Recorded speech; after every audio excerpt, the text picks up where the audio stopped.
The term Greater Serbia or Great Serbia describes the Serbian nationalist and irredentist ideology of the creation of a Serb state which would incorporate all regions of traditional significance to Serbs, including regions outside Serbia that are populated by Serbs. The initial movement's main ideology was to unite all Serbs into one state, claiming, depending on the version, different areas of many surrounding countries. The Greater Serbian ideology includes claims to territories of modern-day Croatia, Bosnia and Herzegovina, Montenegro, Kosovo, and the Republic of Macedonia. In some historical forms, Greater Serbian aspirations also include territories of Albania, Bulgaria, Hungary and Romania. Its inspiration comes from the memory and existence of the relatively large and powerful Serbian Empire that existed in 14th-century Southeast Europe prior to the Ottoman conquest of the Balkans.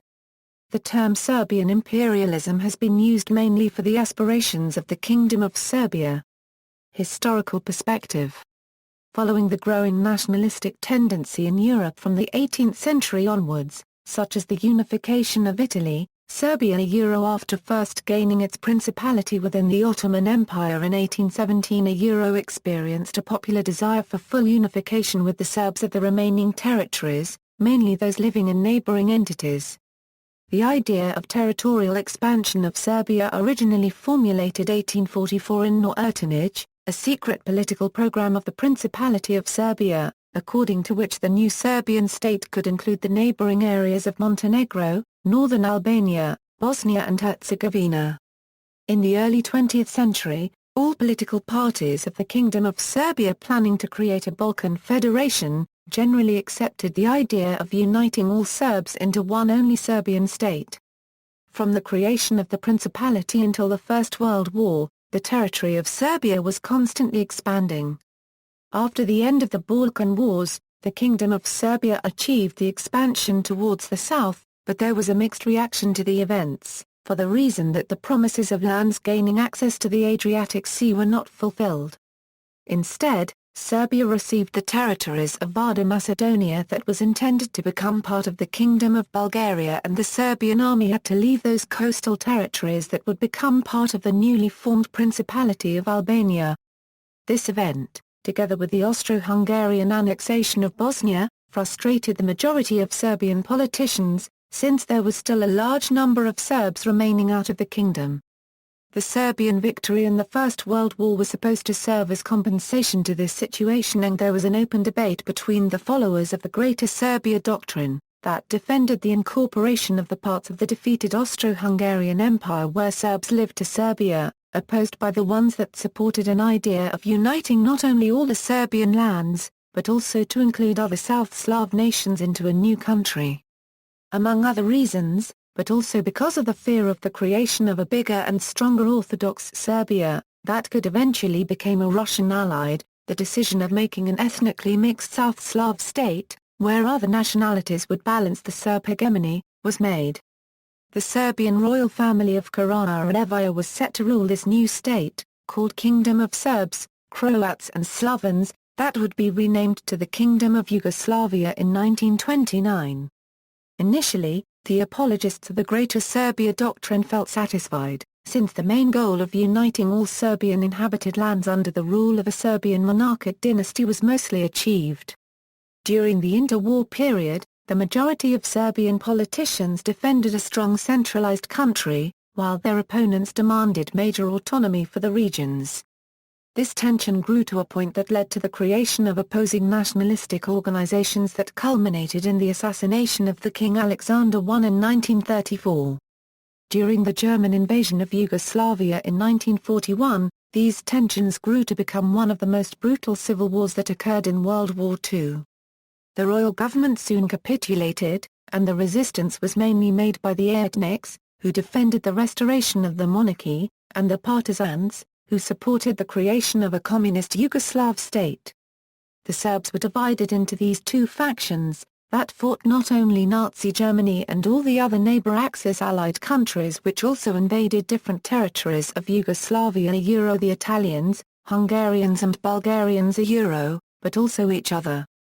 Beside this, Other Yugoslav non-Serb nationalists took advantage of the situation and allied themselves with the Axis countries, regarding this moment as their historical opportunity of fulfilling their own irredentist aspirations, the independent state of Croatia being by far the most brutal one. After the war, victorious partisan leader Marshal Josip Broz Tito became the head of state of Yugoslavia until his death in 1980. During this period the country was divided in 6 republics. In 1976, within the Socialist Republic of Serbia 2 autonomous provinces, SAP Kosovo and SAP Vojvodina, were created. During this period, most of the Greater Serbian ideology followers were incarcerated as accused of betrayal, or exiled. Within the rest of the Serbian population, the vast majority became strong supporters of this new non-aligned Yugoslavia. During the Yugoslav wars of the 1990s, Serbia stood accused of attempting to create the entity of a Greater Serbia through Belgrade's direct involvement with the unrecognized Serbian entities functioning in Bosnia and Herzegovina and Croatia. History Obradovia Pan-Serbism the first person to formulate the modern, linguistically based, idea of Pan-Serbism was Dosite Obradovia, a writer and thinker who dedicated his writings to the Slavo-Serbian people, which he described as the inhabitants of Serbia, Bosnia, Herzegovina, Montenegro, Dalmatia, Croatia, Simium, Banat, and Balkar, and who he regarded as all his Serbian brethren, regardless of their church and religion. Other proponents of Pan-Serbism included historian Jovan Raja and politician and lawyer Sava Tikalića, both of whom published works incorporating many of the aforementioned areas under a single umbrella name of Serbian lands. The concept of Pan-Serbism espoused by these 3 was not an imperialist one, based upon the notion of Serbian conquest, but a rationalist one. They all believed that rationalism would overcome the barriers of religion that separated the Slavs into Orthodox Christians, Catholics, and Muslims, uniting the peoples as one nation. The idea of a unification and homogenization by force was propounded by Petatu Petrovia Njegoa. Geronin's no Erdnij . Roots of the Greater Serbian ideology are often traced back to Serbian minister Ilija Geronin's no Erdnij.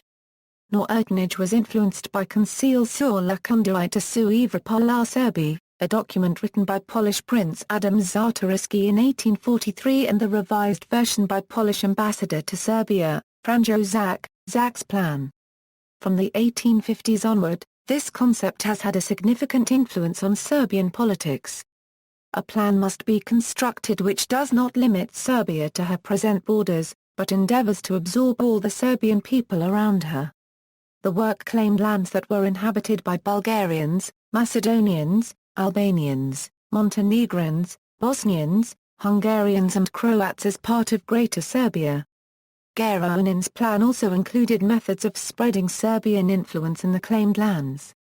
He proposed ways to influence Croats and Slavic Muslims, who Geronin regarded as Serbs of Catholic faith, and Serbs of Islamic faith. This plan was kept secret until 1967 and has been interpreted by some as a blueprint for Serbian national unification, with the primary concern of strengthening Serbia's position by inculcating Serbian and pro-Serbian national ideology in all surrounding peoples that are considered to be devoid of national consciousness.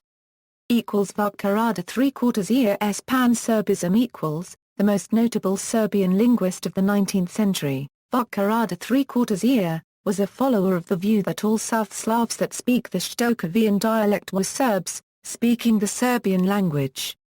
As this definition implied that large areas of continental Croatia, Dalmatia, and Bosnia and Herzegovina, including areas inhabited by Roman Catholics, Vukkarada 3/4 year is considered by some to be the progenitor of the Greater Serbia program. More precisely, Karada 3/4 year was the shaper of modern secular Serbian national consciousness, with the goal of incorporating all indigenous Shtokavian speakers into one, modern Serbian nation. There are at least 5 million people who speak the same language, but by religion they can be split into 3 groups. Only the first 3 million call themselves Serbs, but the rest will not accept the name. This view is not shared by Andrew Baruch-Wachtel, who sees him as a partisan of South Slav unity, albeit in a limited sense, in that his linguistic definition emphasized what united South Slavs rather than the religious differences that had earlier divided them. However, one might argue that such a definition is very partisan. Karada III himself eloquently and explicitly professed that his aim was to unite all native Shtokavian speakers whom he identified as Serbs. Therefore, Vuk Karada III's central linguistic political aim was the growth of the realm of Serbdom according to his ethnic linguistic ideas and not a unity of any sort between Serbs and the other nations. Early criticism Serbian writers and politicians in Austria-Hungary Svetoslav Milica and Milo Politisana fiercely opposed the Greater Serbian ideology, as well as the premier Serbian socialist from Serbia proper, Svetoslav Marković. They all envisioned some sort of Balkan confederation that would include Serbia, Bulgaria and sometimes Romania, plus Vojvodina, Bosnia and Herzegovina and Croatia, should the Austro-Hungarian Empire dissolve. The term Greater Serbia first appears in a derogatory manner in a book authored by a Serbian socialist Svetoslav Marković in 1872. The title of Velika Spajor was meant to express the author's dismay at the prospect of expansion of the Serbian state without social and cultural reforms as well as possible ethnic confrontation with neighboring nations, from Croats to Bulgarians. Balkan Wars The idea of reclaiming historic Serbian territory has been put into action several times during the 19th and 20th centuries, notably in Serbia's southward expansion in the Balkan Wars. Serbia claimed historical rights to the possession of Macedonia, acquired by Stephen Duan in 14th century. For economic independence, Serbia must acquire access to the Adriatic Sea and one part of the Albanian coastline, by occupation of the territory or by acquiring economic and transportation rights to this region. This, therefore, implies occupying an ethnographically foreign territory, but one that must be occupied due to particularly important economic interests and vital needs. Serbia gained significant territorial expansion in the Balkan Wars and almost doubled its territory, with the areas populated mostly by non-Serbs. The Kingdom of Serbia temporarily occupied most of the interior of Albania and Albania's Adriatic coast. A series of massacres of Albanians in the Balkan Wars were committed by the Serbian and Montenegrin army.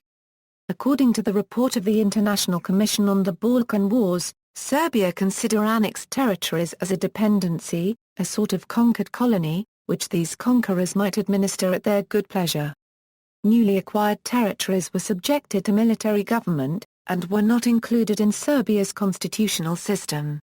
The opposition press demanded the rule of law for the population of the annexed territories and the extension of the constitution of the Kingdom of Serbia to these regions.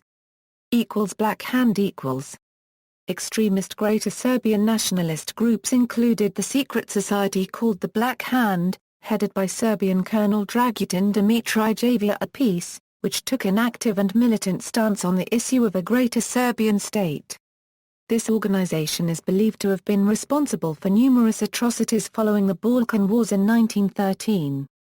In 1914, young Bosnia member Gavrilo Princip assassinated Archduke Franz Ferdinand in Sarajevo, which set off an international crisis that led to the First World War. First World War and creation of Yugoslavia By 1914 the Greater Serbian concept was eventually replaced by the Yugoslav Pan-Slavic movement. The change in approach was meant as a means to gain support of other Slavs which neighbored Serbs who were also occupied by Austria-Hungary. The intention to create a South Slav or Yugoslav state was expressed in the Nia Declaration by Serbian Premier Nikola Paija in 1914, as well as in Serbia's regent Alexander's statement in 1916. The documents showed that Serbia would pursue a policy that would integrate all territory that contained Serbs and Southern Slavs, including Croatians, Slovens and Bosnian Muslims. The Treaty of London of the Allies would assign to Serbia the territories of Bosnia and Herzegovina, Srem, Borča, Slavonia and northern Albania. In 1918, the Triple Entente defeated Germany and Austria-Hungary. Serbia, which was allied with the Entente, pressured the Allies to give Serbia the territory it requested.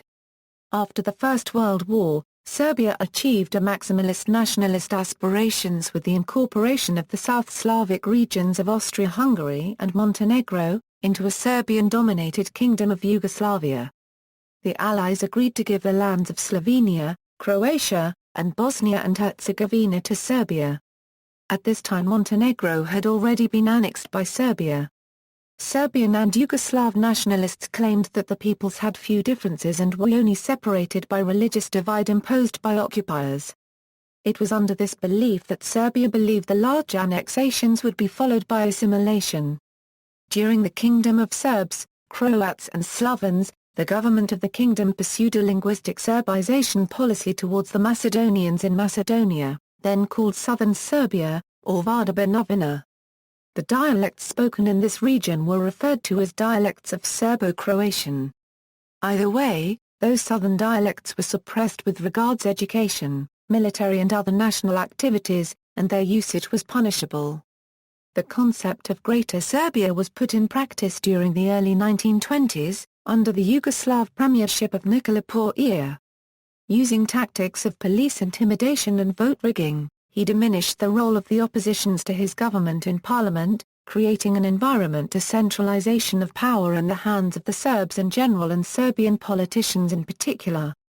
Maljavia's Homogeneous Serbia During the World War II, the Serbian Royalist Yugoslav army in the fatherland headed by General Dra III-Quarters Mihailovia attempted to define its vision of a post-war future. One of its intellectuals was the Bosnian Serb nationalist Stevan Miljavia who, in 1941, proposed in a paper entitled Homogeneous Serbia that an even larger Greater Serbia should be created, incorporating not only Bosnia and much of Croatia but also chunks of Romania, Bulgaria, Albania and Hungary in areas where Serbs don't represent a significant minority. In the territories under their military control, Chetniks applied a policy of ethnic cleansing against ethnic Croats and Bosniaks. The Serbs today have a primary and basic duty to create and organize a homogeneous Serbia which must consist of the entire ethnic territory on which the Serbs live. It was a point of discussion at a Chetnik Congress held in Village Bar in central Serbia in January 1944. However, Miljavia's ideas were never put into practice due to the Chetniks' defeat by Josip Broz Tito's partisans, and it is difficult to assess how influential they were, due to the lack of records from the Bar Congress. Nonetheless, Miljavia's core idea that Serbia is defined by the pattern of Serb settlement, irrespective of existing national borders was to remain an underlying theme of the Greater Serbian ideal. Role in the dissolution of Yugoslavia SANU Memorandum The modern elaboration of Serbs' grievances and allegation of inequality in Yugoslavia was to be developed in the Memorandum of the Serbian Academy of Sciences and Arts, which was the single most important document to set into motion the pan-Serbian movement of the late 1980s, which led to Slobodan Milošević's rise to power and the subsequent Yugoslav wars. The authors of the memorandum included the most influential Serbian intellectuals, among them, Pave Livia, Antonija Sokovia, Duan Karnazir, Milo Markovia, Malo Makura, Dejan Midakovia, Miroslav Pancha, Nikola Pancha, Ljubija Arakia, Radovan Samada III-Quarters, Miomir Vuka Bratovia, Vasilij Krestia, Ivan Maximovia, Kosta Mihailovia, Stojan Araya and Nikola Arabilia.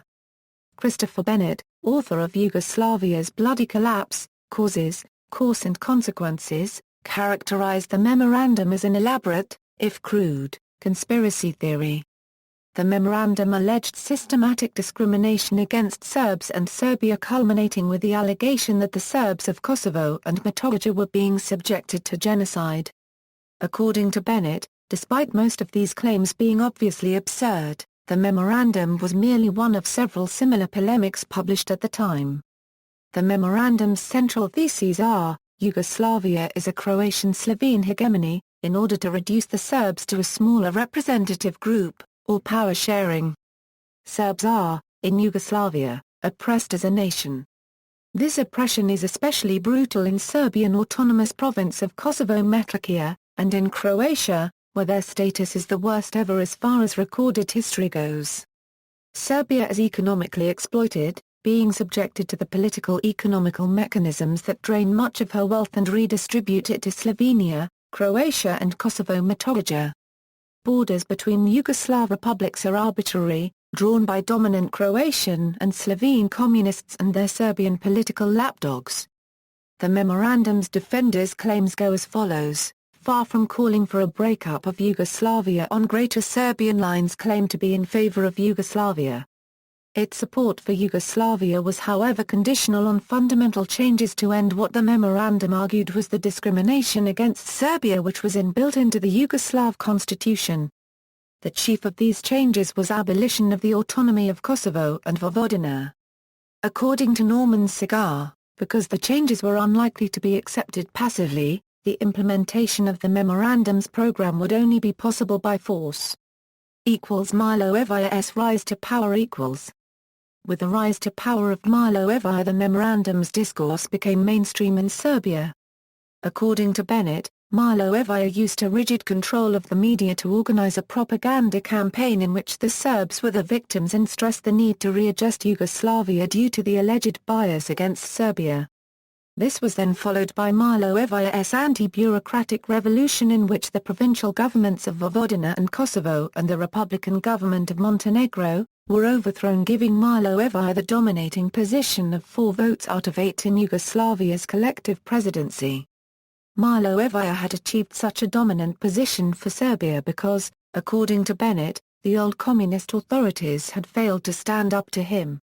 During August 1988, supporters of the anti-bureaucratic revolution were reported to have shouted Greater Serbia-themed chants of Montenegro is Serbia.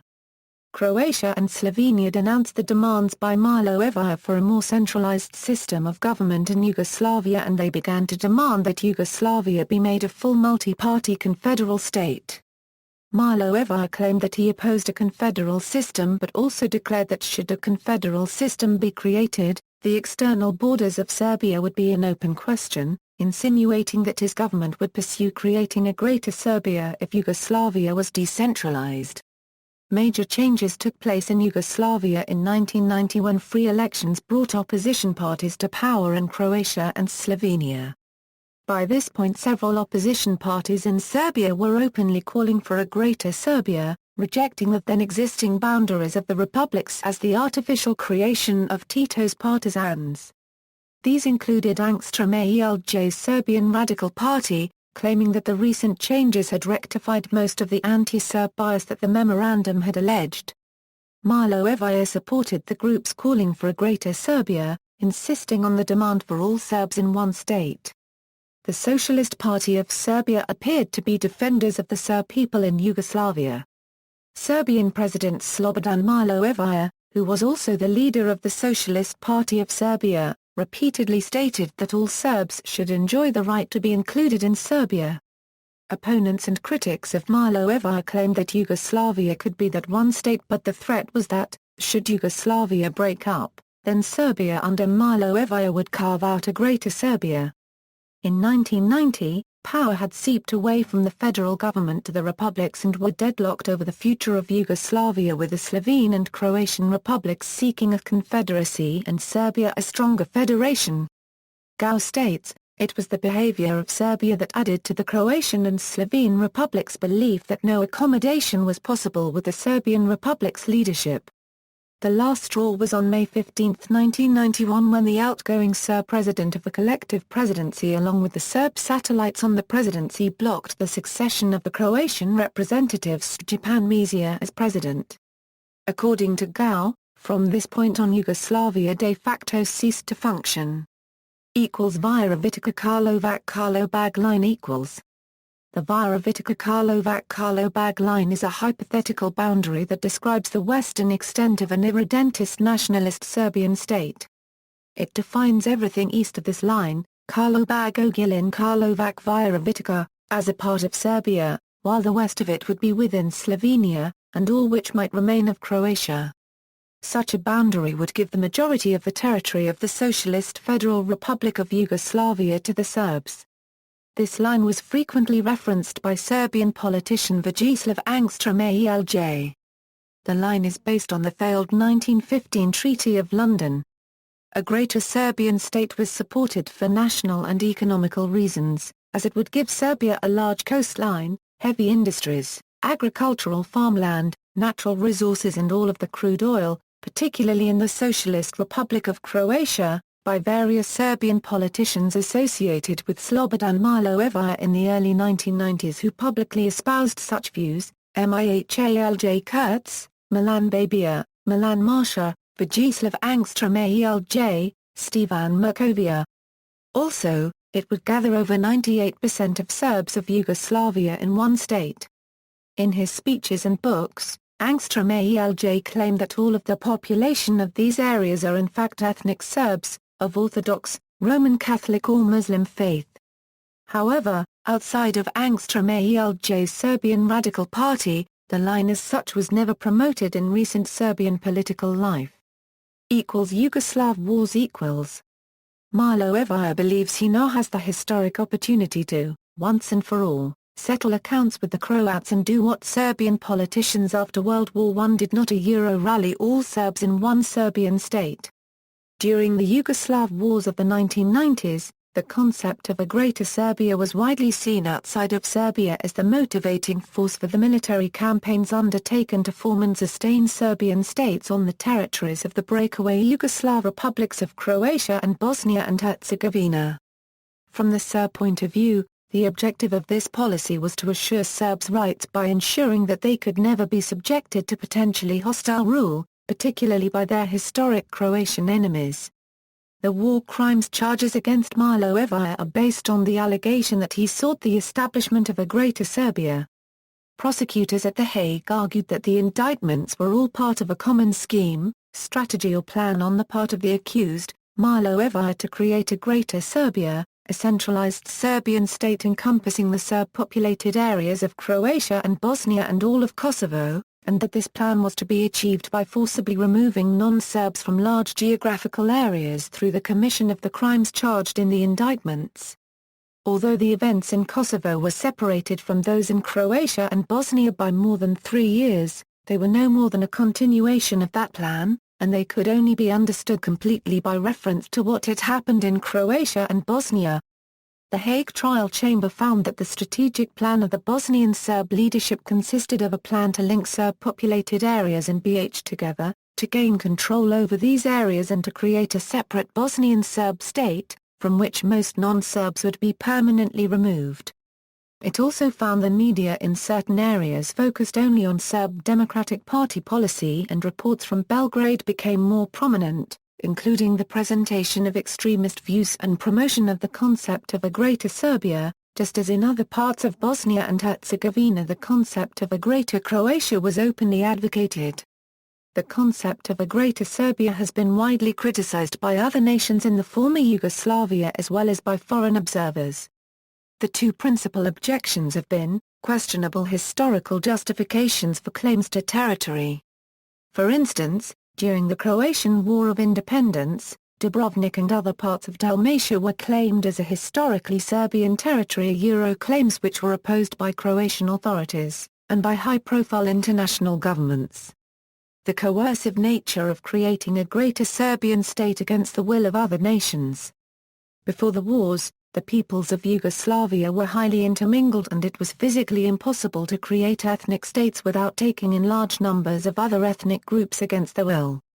An answer to this was the widespread use of ethnic cleansing to ensure that mono-ethnic territories could be established without opposition from potentially disloyal minority groups.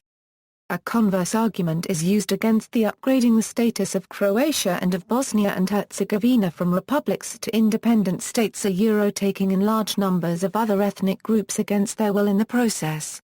Vuk Draskovic, leader of the Serbian renewal movement, called for the creation of a Greater Serbia which would include Serbia, Kosovo, Vojvodina, Macedonia and Montenegro, as well as regions within Bosnia and Herzegovina and Croatia with high concentrations of Serbs. Jovan Mirjanovic of the Serbian renewal movement asked that the Yugoslav army must come into Croatia and occupy the line Benkovaca Karlovaca Pakraca Baranja. About 160,000 Croats were expelled from territories Serbian forces sought to control. Much of the fighting in the Yugoslav wars of the 1990s was the result of an attempt to keep Serbs unified. Mihajlo Marković, the vice president of the main committee of Serbia's Socialist Party, rejected any solution that would make Serbs outside Serbia a minority. He proposed establishing a federation consisting of Serbia, Montenegro, Bosnia and Herzegovina, Macedonia and Serbs residing in the Serbian autonomous region of Krajina, Slavonia, Baranja, and Srem. Later developments The military defeat of the Republic of Serbia and Krajina, the creation of the Republika Srpska within a sovereign Bosnia, the UN administration of Kosovo, the retreat of Serbs from their formerly controlled territories in Croatia, Bosnia, and Kosovo and the indictment of some Serbian leaders for war crimes have greatly discredited the Greater Serbian ideal in Serbia as well as abroad. Western countries claim that atrocities of the Yugoslav wars have prompted them to take a much stronger stance against the Greater Serbian goal. So I say, if a Greater Serbia should be held by committing crime, I would never accept it. May Greater Serbia disappear, but to hold it by crime no. If it were necessary to hold only a small Serbia by crime, I would not accept it. May small Serbia disappear, but to hold it by crime no. And if there is only one Serb, and if I am that last Serb, to hold on by crime I do not accept.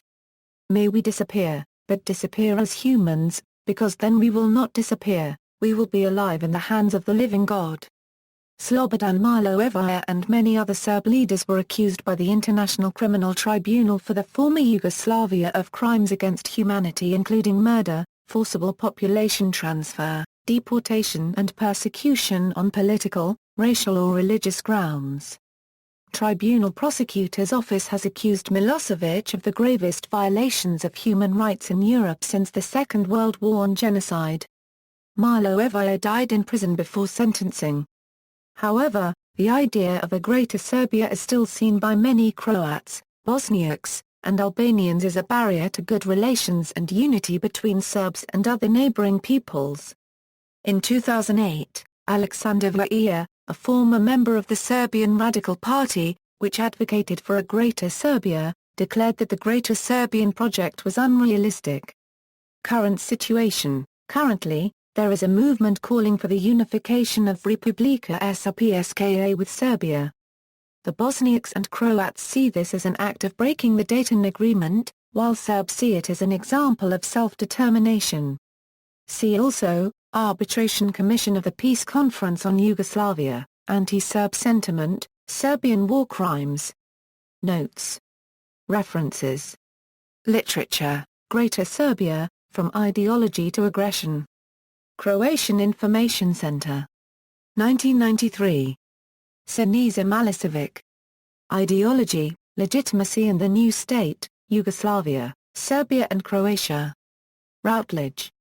ISBN 978-1-136-34176-2. Charles Jalovic. Serbian Textbooks, Toward Greater Serbia or Yugoslavia. Svetozar Markovia, Srbija Istoku, Novi Sad, and Zilovic, Branimir. Heavenly Serbia, From Myth to Genocide. New York University Press. ISBN 0-8147-0671-1. Philip J. Cohen. David Risman. Serbia's Secret War, Propaganda and the Deceit of History. Texas A&M University Press. ISBN 978-0-89096-760-7. Ramet, Sabrina P. The Three Yugoslavias, State Building and Legitimation, 1918 2005. Bloomington, Indiana, Indiana University Press. ISBN 978-0-253-34656-8. Ivo Banac, 1988. The National Question in Yugoslavia, Origins, History, Politics. Cornell University Press. ISBN 978-1-5017-0193-1. Banac, Ivo.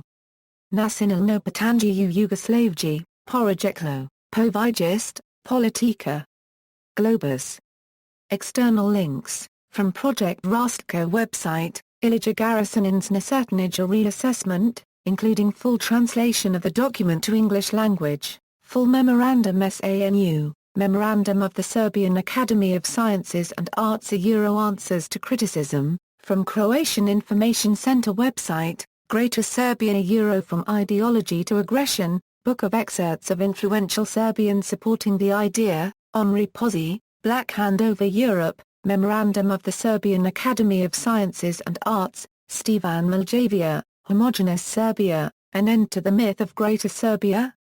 A rebuttal by a grandson of the man who coined the term, international sources, the policy creating Greater Serbia in modern times, Paul Gard's opinion, Bosnia, a single country or an apple of discord. Bosnian Institute, May 12, 2006, Serbian-Greek Confederation as proposed by Slobodan Milojevic and Karada 3/4 The End of Greater Serbia by Nicholas with The New York Times, Globalizing the Holocaust, a Jewish usable pasta unregistered trademark in Serbian nationalism David MacDonald, University of Otago.